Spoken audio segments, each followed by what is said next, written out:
지난 시간에 우리가 스데반 집사가 순교하는 그 장면의 말씀을 보았습니다. 스데반 집사는 사람들에게 복음을 선포했고 그 다음에 죽임을 당합니다.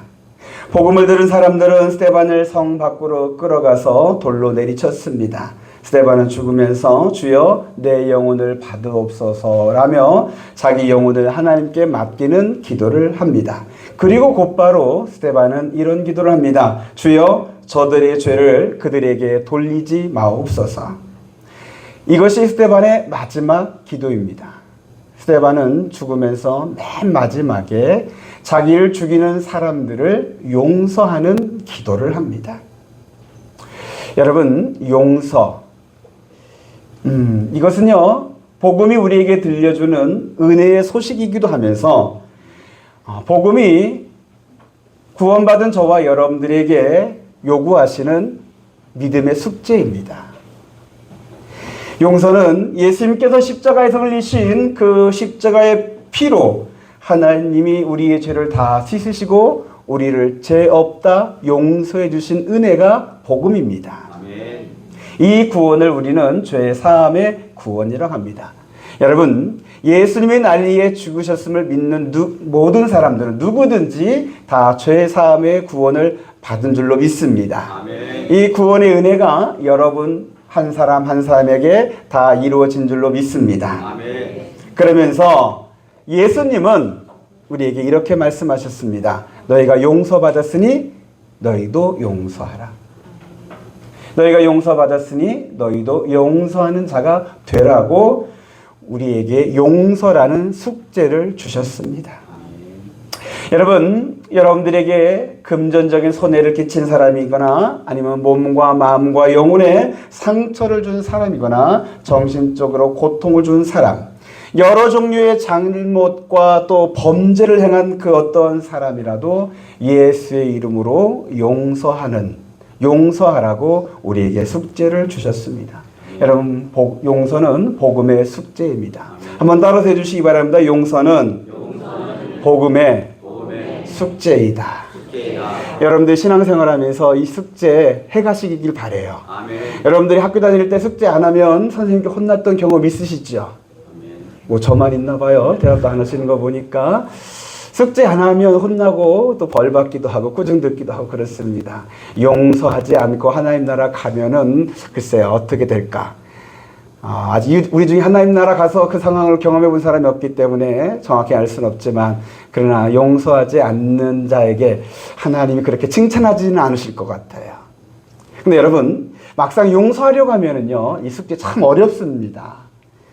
서운한 것도 있고 또 속상한 것도 있고 내 마음의 상처가 아직 치유지지도 않았고 또 그 사람만 보면은 밑에 가라앉았던 이 미움의 감정이 막 올라오기도 하는데 그거 어떻게 용서할 수 있을까?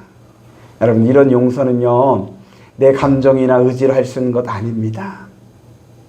복음이 내 안에 있어야 가능합니다. 아멘. 십자가의 그 복음과 부활의 복음이 내 안에 있을 때 이 용서라는 숙제를 우리가 또 할 수 있습니다. 하나님께서는 이 십자가와 부활의 복음을 저에게 여러분에게 주신 줄로 믿습니다. 아멘. 그 십자가와 부활의 복음이라는 게 뭡니까? 바로 나는 죽고 예수님이 내 안에 사시는 겁니다.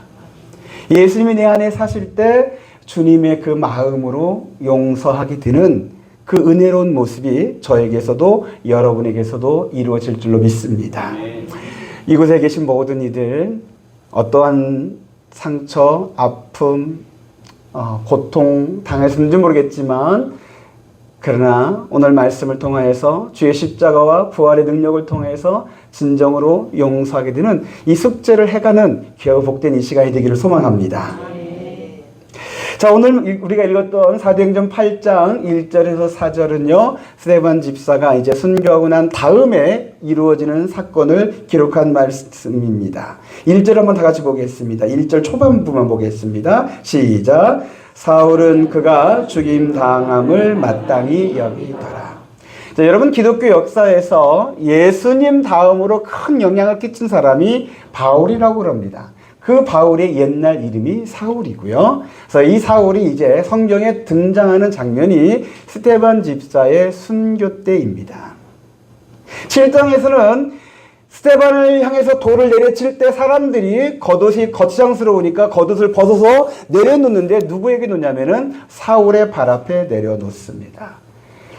그래서 이것을 놓고서 이제 성경학자들은 사울이 주동자이다 라고까지 해석하기도 합니다. 오늘 1절에 보니까 사울이 죽임당하는 것을 마땅히 여겼다라고까지 말씀합니다.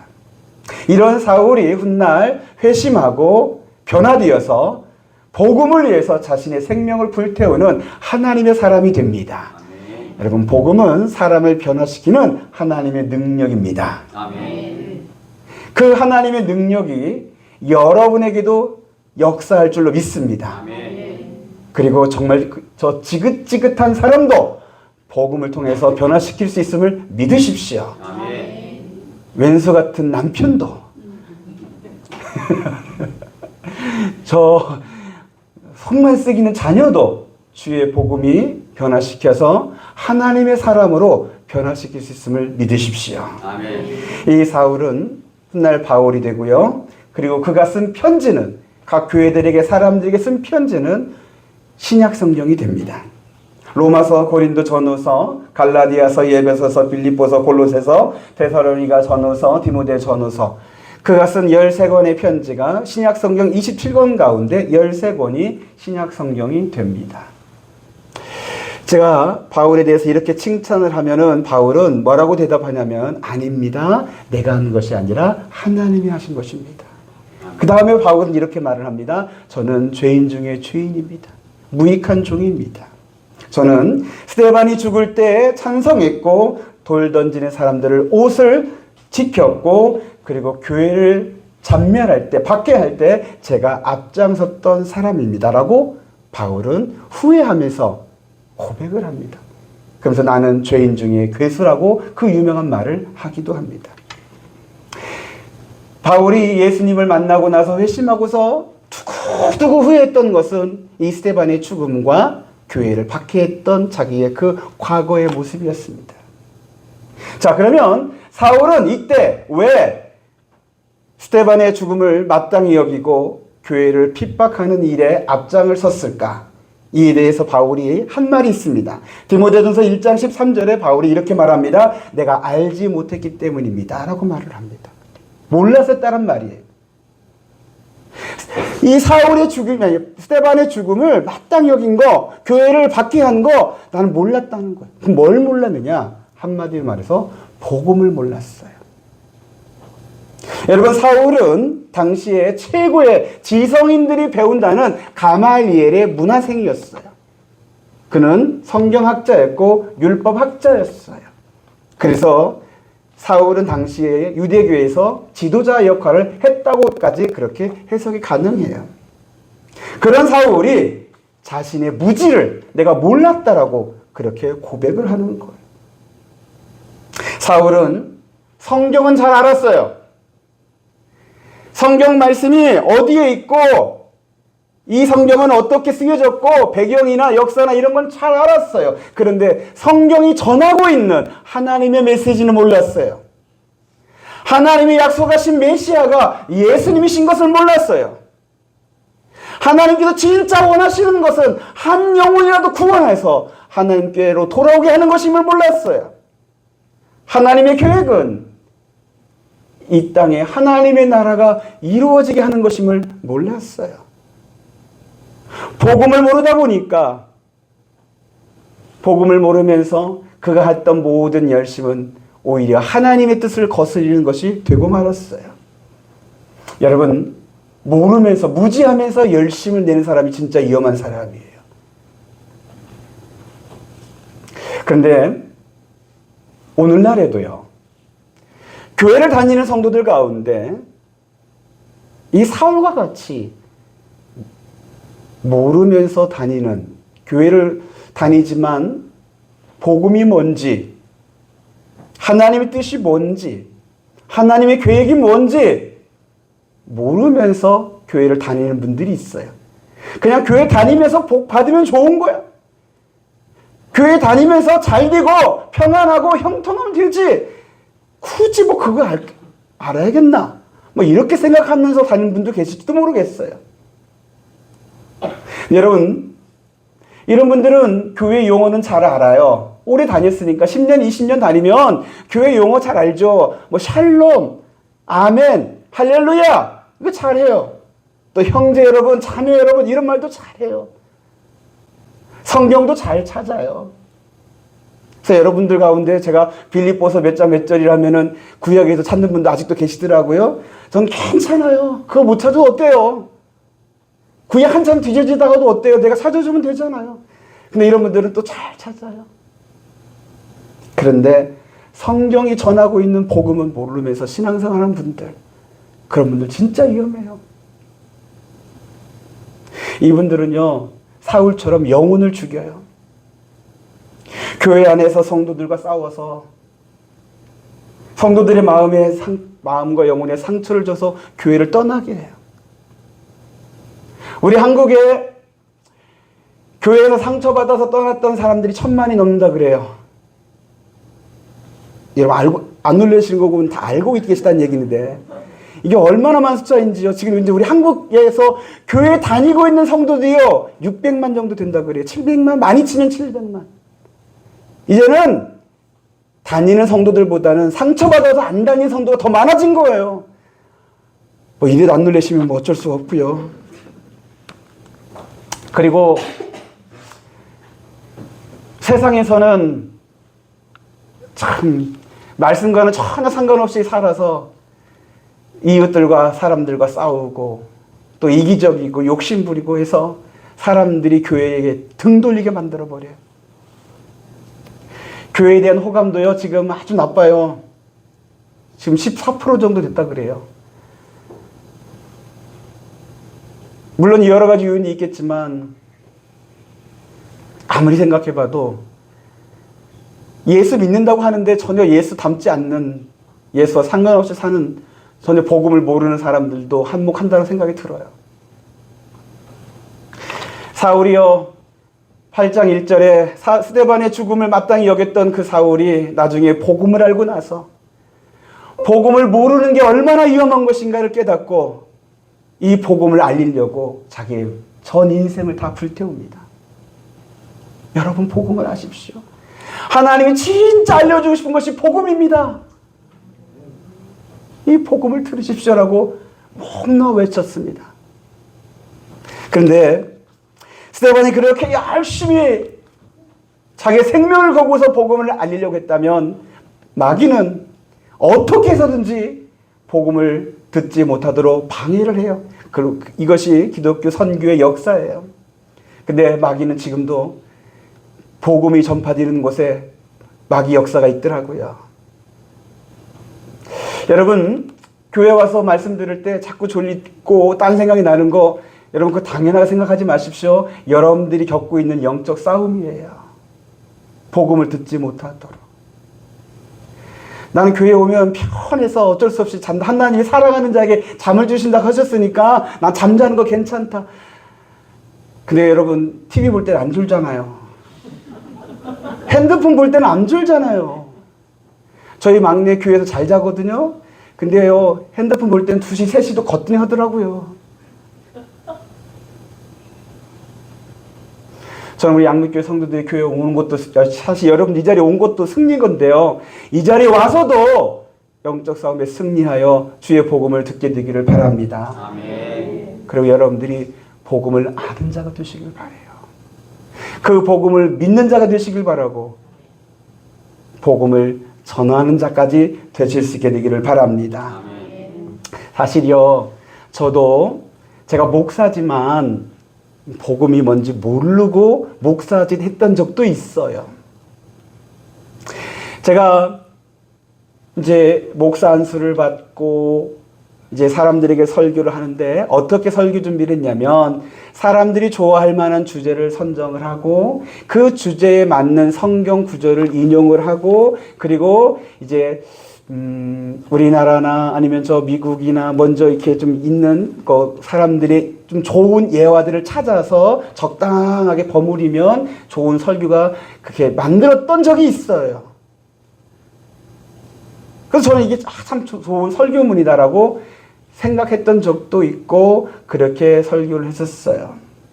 그런데 이런 저의 모습이 예수님께서 말씀하셨던 맹인이 맹인을 인도하는 꼴이다라는 것을 제가 깨달았어요. 둘 다 구덩이에 빠지는 설교를 제가 했던 적도 있었습니다. 이런 저를 하나님께서 건져주셨습니다. 여러분, 저는 저의 인생에서 정말 중요한 순간에 하나님이 말씀하시는 하나님의 음성을 듣는 그런 제가 은혜를 많이 받았습니다. 그날도 하나님이 저에게 말씀해 주셨습니다. 제자들교회 청년 집회에서 전할 설교를 제가 준비하고 설교문을 읽고 있는데 하나님께서 마음으로 제게 이렇게 말씀하셨습니다. 그것은 내 말씀이 아니다. 하나님께서 전하고 싶은 설교가 아니라는 그런 마음의 소리를 들었습니다. 그때 저는 이런저런 이유를 대면서 하나님의 그 말씀을 거절했습니다. 시간이 없다, 이것밖에 없다 하면서 하나님 이것만 봐달라고 하면서 거절을 하고 하나님과 씨름했었던 적이 있었습니다. 그리고 집회 날이 되고 제가 설교할 시간이 되었을 때 저는 제가 준비한 설교문을 가지고 단상위로 올라갔습니다. 단상에 올라가서 이제 성경 본문을 읽어야 하는데 제가 준비했던 성경은 창세기였는데 창세기를 읽을까 말까 그때까지도 제가 고민했었습니다. 그런데 저에게 그래서 조금이나마 양심이 있었던지 목사의 양심이 있었던지 도저히 하나님이 아니라고 하는데 그렇게까지 아니라고 하는데 제가 이것을 설교할 수가 없었더라고요. 근데 마침 그때 한 성경인 구절이 떠올랐어요. 사도행전 1장 8절의 말씀이었습니다. 오직 성령이 너에게 임하시면 너희가 권능을 받아 예루살렘과 온 유대와 사마리아와 땅끝까지 이르러 내 증인이 되리라는 말씀이었습니다. 그래서 청년들과 함께 이 말씀을 읽었고요. 그리고 제가 설교를 준비한 것이 없기 때문에 그동안 저에게 있었던 일을 이야기를 했습니다. 아무리 길게 해도 10분, 20분, 30분이 채 되질 않았습니다. 그리고 청년들과 같이 우리 하나님께 기도하자고 기도 시간을 가졌었습니다. 그때 놀라운 하나님의 역사하심이 일어났습니다. 기도하는 가운데 청년들이 성령 세례를 받습니다. 성령의 불이 임했습니다. 청년들이 방언을 하고 귀신을 쫓아내고 3시간, 4시간, 5시간 기도하는 기도 운동이 일어났었습니다. 하나님이 하시는 것이 진짜 은혜임을 그때 깨달았었습니다. 그리고 그날 이후에 저의 마음속에 이런 생각이 들었습니다. 하나님이 제가 설교하기를 원하시는 메시지가 뭘까? 그때서야 처음으로 부끄럽습니다. 제가 목사지만 성도들이 듣기 좋은 설교를 생각했지 하나님이 전하고 싶은 메시지가 뭔지에 대해서는 그날 처음 생각해 봤대요. 근데 있더라고요. 하나님이 강단에서 울려 퍼지기를 원하시는 성도들이 꼭 듣기를 원하시는 그 메시지가 있더라고요. 근데 저는 그날 처음 생각해 봤고 그것이 뭔가 기도했어요. 그때 사도행전 1장 8절의 말씀이 다시 생각나면서 내 증인이 되리라는 말씀, 예수 복음을 증거하는 그 말씀이 강단에서 울려 퍼지기를 원하신다는 것을 알았어요. 사실 그때 전에도요, 저도 예수님 이야기했어요. 그런데 예수님 이야기하면서 여러분들이 위로받거나 힘을 얻거나 또 좀 삶에 도움이 되는 그런 쪽으로 해석했지 예수님이 우리의 구원자이시고 우리의 복음이라는 것을 전하지 못했었어요. 그래서 복음을 찾기 시작을 했어요. 책을 통해서, 주석을 통해서, 또 다른 목사님들의 복음 설교라는 것들을 통해서 복음을 찾아가면서 배우기 시작을 했어요. 복음을 하나씩 알아갔어요. 여러분, 복음이요, 그렇게 간단한 게 아니더라고요. 성경 전체가 다 복음이더라고요. 성경 속의 복음이요, 여러분 보석처럼 여기저기 박혀 있어요. 그 하나씩 캐내는 기쁨이요 참 크더라고요. 여러분도 한번 발견해 보시기 바랍니다. 아멘한 사람들은 하실 거라고 믿고요. 안 하신 분들은 생각을 바꿔서 성경에서 복음을 찾아보십시오. 이렇게 성경에서 복음을 하나씩 발견하면서 이제 강단에서 이 복음을 설교하기 시작을 했어요. 그런데 처음에는 여러분 복음 설교하기가 왜 이렇게 힘들어요? 저도 참 어색했어요. 예수 십자가 보혈, 그 부활의 복음, 하나님의 구원하시며 그 모든 이야기 설교하기가 의외로 어렵더라고요. 그리고 여러분도 잘 안 들었어요. 우리 양문교회 말고 딴 전에 있었던 교회에서 잘 안 들었어요. 많이 힘들었어요. 그런데요, 감사하게도 하나님이 제게 힘을 주셔서 계속 복음을 설교할 수 있도록 힘을 주셨어요. 네, 복음을 설교하면 할수록 복음의 은혜를 제가 받더라고요. 여러분, 복음을 여러분들이 말하면 말할수록 여러분들이 복음의 은혜를 받아요. 그러면서 더 복음을 알게 되고 복음 속에 있는 하나님의 능력이 제 안에서 나타나기 시작을 하더라고요. 그게 뭐냐면 제가 변화됐어요. 별로 믿기지도 않는 것 같은데요. 저희 딸들이 사실은 증인이에요. 아빠가 많이 변했다고. 성도 여러분, 저도 그렇지만 하나님도 여러분들이 복음을 모른 채 교회 다니는 것을 원치 않으십니다. 여러분들이 복음을 모르는 채 그냥 교회 다니는 열심만으로 신앙생활 하면은 그것은 여러분 자신에게나 또 여러분 주변 사람들에게 위험합니다. 그러나 여러분 복음을 알고 여러분들이 복음의 그 열정을 갖고 신앙생활 할 때는 여러분들은 더 무서운 사람이 됩니다. 세상이 감당할 수 없는 믿음의 사람이 됩니다. 지금 세상은 진짜 복음의 능력이 뭔지 몰라서 교회를 조롱하고 하나님을 우습게 여깁니다. 그러나 복음의 능력을 가지고 있는 그런 교회, 그런 성도를 통해서는 세상이 감당할 수 없는 하나님의 승리가, 하나님의 영광을 이룰 수 있게 된 줄로 믿습니다. 정말 우리 양문교회가 그런 교회 되기를 소망합니다. 여러분들의 가슴에 주 예수 그리스도의 복음이 있게 되기를 예수 이름으로 축복합니다. 자, 그리고 이제 1절 후반부를 다시 한번 보겠습니다. 1절 후반부요. 시작. 그날에 예루살렘에 있는 교회에 큰 박해가 있어 사도 위에는 다 유대와 사마리아 모든 땅으로 흩어지니라. 여러분, 스데반이 죽은 후에, 순교한 후에 예루살렘 교회와 성도들에게 큰 박해가 있었습니다. 성도들은 예루살렘을 떠나 피난을 가야만 했습니다. 그들이 간 곳은 유대에 온 지경과 그리고 사마리아입니다. 사마리아는 예루살렘에서 북쪽으로 있는 사마리아, 북이스라엘의 수도였던 그 지역을 사마리아라고 하는데, 이 당시에는 유대인들은 사마리아로 잘 가지 않습니다. 그런데 얼마나 다급했으면 급하게 숨리라고 사마리아로 이렇게 숨어 들어가게 되었습니다. 그런데 이렇게 흩어졌던 사람들에게 놀라운 일이 일어납니다. 4절입니다. 여러분 4절 시작. 그 흩어진 사람들이 두루 다니며 복음의 말씀을 전할세. 흩어진 성도들이 복음을 전하는 겁니다. 그들이 복음 전하려고 선교사로 나간 것 아닙니다. 파송식 받아 나간 거 아닙니다. 박해받아서 피하기 위해서 급하게 도망가면서 나갔던 것이 그들의 흩어짐인데, 그 흩어진 사람들이 도리어 그곳에서 복음을 전합니다. 이는 마치 불씨가 바람을 타고서 산 전체로 흩어졌고 그 불씨로 인하여서 커다란 불이 온 산을 태우는 것과도 같습니다. 이것은 사도행전 1장 8절에 예수님께서 말씀하셨던 예루살렘과 온 유대와 사마리아까지 복음이 전파되게 하시는 하나님의 섭리가 이루어진 사건입니다.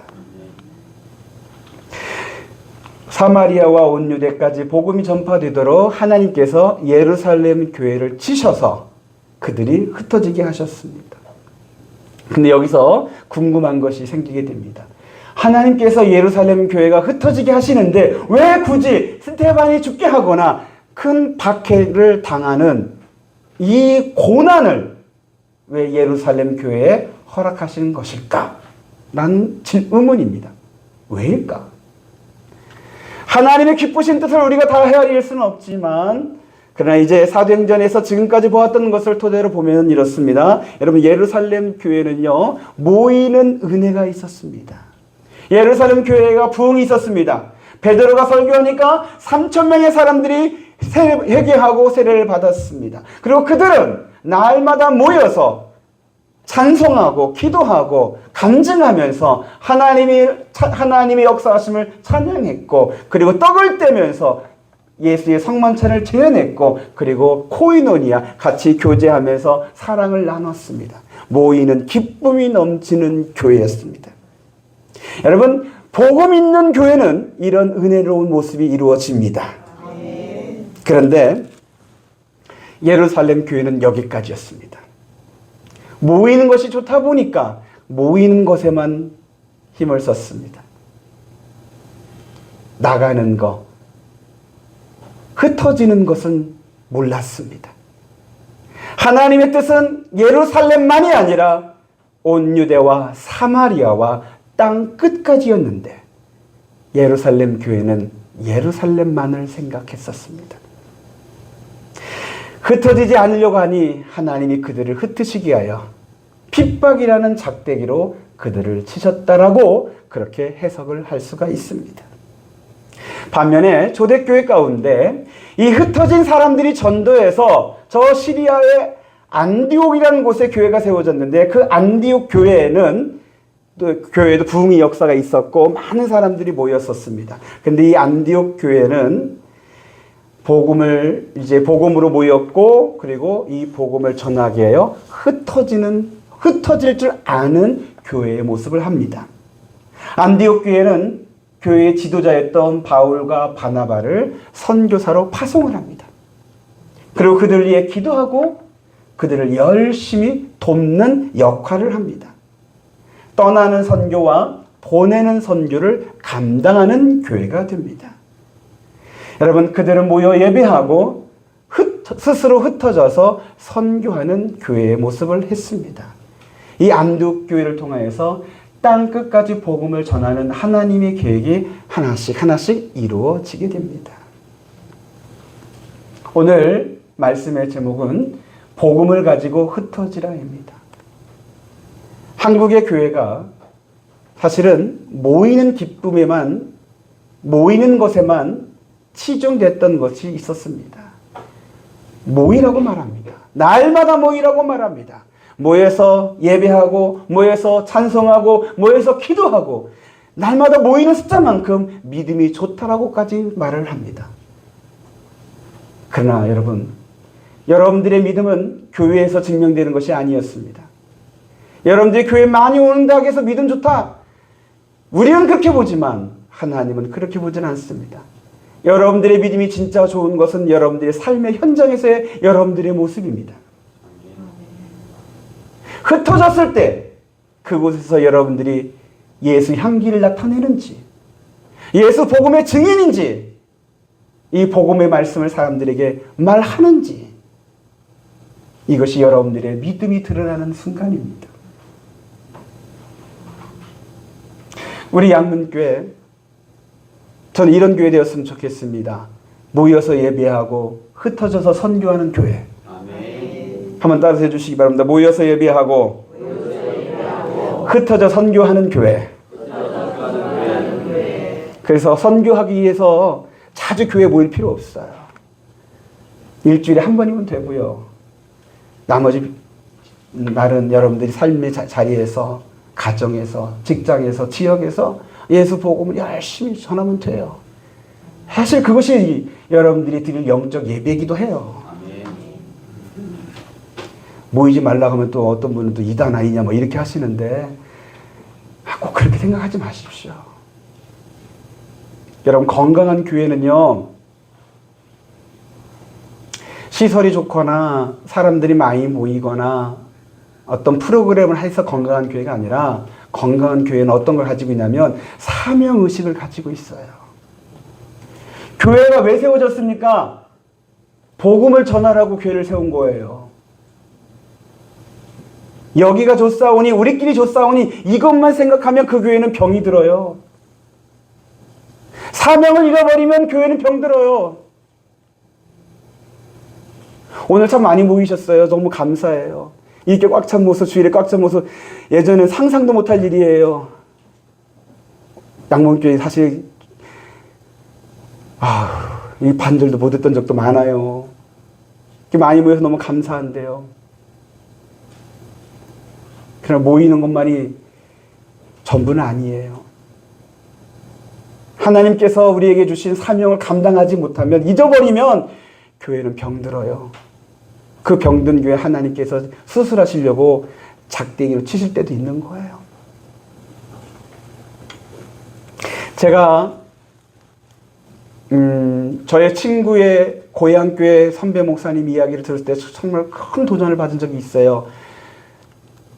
저 친구의 고향교회 목사님이 저 동해에서 이제 목회를 하시는데 교회를 건축을 하셨대요. 그리고서 이제 봉헌 예배를 드리는데 그 봉헌 예배가 그 목사님이 선교사 파송 예배 겸해서 드렸대요.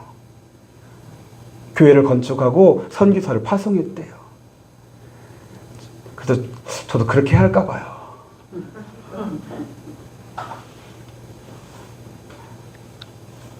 너무 멋있어요. 이제는 교회 건축하고 그 새로운 성전에서 이렇게 모여서 예배하는 그것을 누려도 되는데, 이 목사님은 인도 그리고 네팔 지역의 선교사로 떠났어요. 그리고 지금도 이 선교사님 그 지역에서 모든 선교사님들이 아버지 역할을 하면서 그 지역의 복음을 전하는 데 힘쓰고 있었어요.